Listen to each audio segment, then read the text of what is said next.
Hi, for my final project, I wanted to show you just a quick tutorial on how to make a pinwheel, a paper pinwheel. This won't spin or anything like that, but it's a fun decoration. I've actually have a jar of them going right now because I've made so many of these now, and I have a jar of 5 or 6 of these pinwheels, and they make a fun just table centerpiece or kind of along the wall decoration at one of your birthday parties or any kind of party really. Okay, so it's really quick. You need a square sheet of paper. I think in the tutorial I did a sheet of 5 3/8. I think this is 4 1/4. The instructions are exactly the same no matter what size your paper is.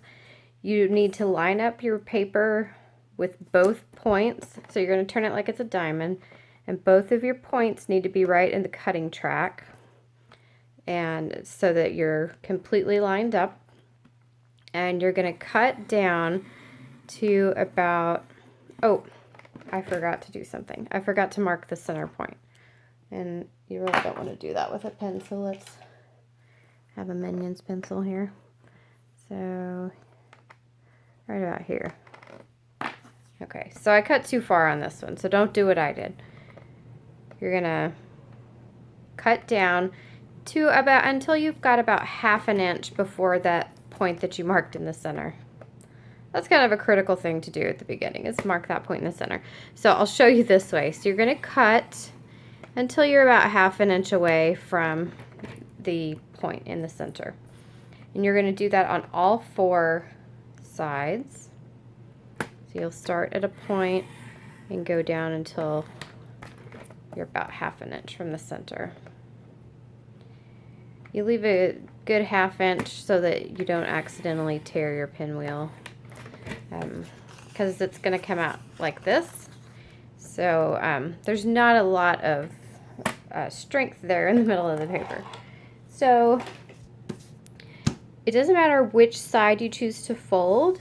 You can start here and go down, or you can start here and go down.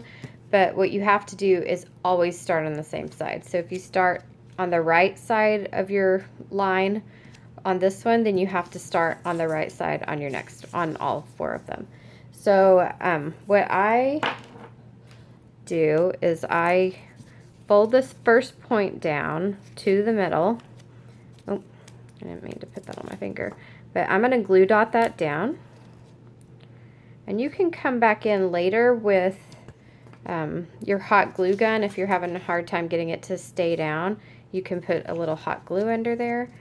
But you're going to do this on all 4 sides, and you're just going to make sure that you always start on the same side. I'm having a hard time finding these glue dots. I'm at the very end of a roll. I didn't even know I had this roll. I was reaching in for my box of glue dots and came across this. I still haven't found the box of glue dots.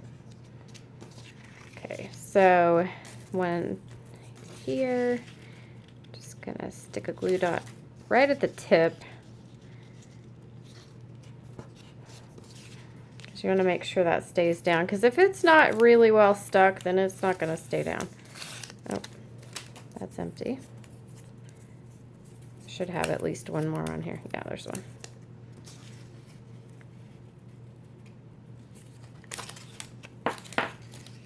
Ah, I accidentally got 2. One on my thumb. Okay. I'm going to put those down. And then you're going to flip it over. So, and since Stampin' Up! Paper is double-sided, you're always going to have both designs, the front and back of the paper are both going to show in your pinwheel. And I think that's a fun feature for Stampin' Up! Okay, so I have a regular kitchen skewer, a bamboo skewer. I cut the pointy end off here, and I'm going to glue that right there with my hot glue gun. I've got my hot glue going. Oh, yep, I just put a big old blob of it on the paper. And I'm kind of lining this up with the cut line. You don't really have to, but I think it looks neater this way. And I'm just going to stick that there and put a big old blob of hot glue on there. I'm sure there's a neater way of doing this, but this is how I do them.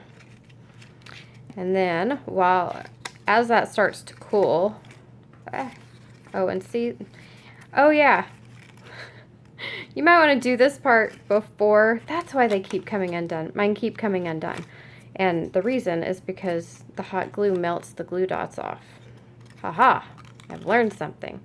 And so I'm not even going to go back and refilm this because now I can tell it to you. Okay, so this is a 1¼ inch circle that I punched with the 1¼ inch circle punch, and that's Daffodil Delight cardstock. Hopefully I didn't glue that down. I should have done this over on my craft mat. And so once we're sure that that is nice, good and stuck, then we can come back in and re-tack these down with the glue dots. But that's why, so do that part first, and then after it's cool, then come in and do your glue dotting. See, you'll learn something. Because my first one, I did fine. I didn't have any problems with it coming undone. Maybe I did it the other, and then every one I've made since then has come undone. And it's because it got hot. Aha. So do the back part first, then glue dot your center. And then we have just a little, one of these clear faceted gems. I've misplaced my pack of clear faceted gems. I had them yesterday, and now they're not there. So, and this is one that I just found loose, but it's the size I wanted. So I'm just going to put a little dot of hot glue right there in the middle and hope it doesn't undo my glue dots. And just stick that on with hot glue. But these are self-adhesive. They have a big glue dot on the back of them. So you don't need this unless you're using one that just happened to fall off the pack. Okay. So I like these pinwheels because if you have a bunch of leftover scraps, you can just cut squares and make as many pinwheels as you want to. I had a huge thing of kitchen skewers, so I was like, yeah, I'll just make quite a few of those pinwheels, and they look really cute in a mason jar sitting on a table. So, and you can even tie a ribbon around the front of the mason jar, a coordinating ribbon, and then you're done. So now this one is working out great because I let that hot glue cool before I re-glued them down with the glue dots. So anyway, I hope you've enjoyed the videos and the tutorial. I hope you've learned something. I'd love to hear your comments. So if you'll go back to the tutorial and follow the link to the form where you can leave me comments, I would really appreciate it. Or you can just email me, sarah@preparetodye.net. Thanks for buying my tutorial, and I hope to see you for my next one.